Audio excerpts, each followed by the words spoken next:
Hello, ഇന്ന് നമുക്കൊരു അടയ്ക്കത്തോട്ടം കണ്ടാലോ.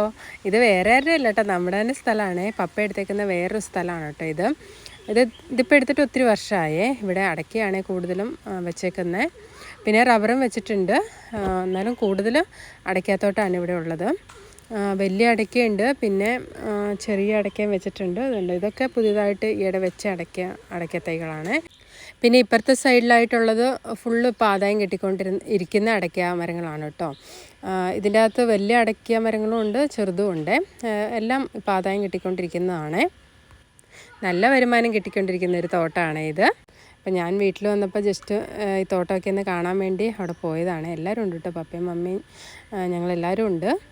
ഇത് കണ്ടോ, ഇതൊക്കെ ഇപ്പം 2 വർഷമായിട്ടേ ഉള്ളൂ അടയ്ക്ക തൈയൊക്കെ പുതിയതായിട്ട് വെച്ചത്. പക്ഷെ അത് ചൊട്ടയിട്ട് തുടങ്ങിയിട്ടുണ്ട് കേട്ടോ ഇപ്പം. പിന്നെ ഞങ്ങളെപ്പോൾ വീട്ടിൽ വന്നാലും ഈ തോട്ടത്തിലൊന്നും വരാണ്ട് ഞങ്ങൾ പോകത്തില്ല കേട്ടോ. കാരണം അത്ര നല്ലൊരു തോട്ടമാണ്. കാണാൻ ഇങ്ങനെ നടന്ന് കാണാൻ നല്ല ഭംഗിയാണ് കേട്ടോ. പിന്നെ ഇതിൻ്റെ താഴെയായിട്ട് പുഴയുണ്ട്. അപ്പോൾ ആ പുഴയുടെ സൈഡാട്ടോ ഇത്. അപ്പോൾ അതിലിങ്ങനെ ഞങ്ങൾ കയറിപ്പോയി. ഇത് കുറച്ച് കുന്ന് പോലെയാണ് കേട്ടോ. ഇത് അത്ര കുന്നല്ല. ചേമ്പ്, കപ്പ അങ്ങനെയുള്ള എല്ലാ സംഭവങ്ങളും ഈ പറമ്പിലുണ്ട് കേട്ടോ. ഉണ്ട്.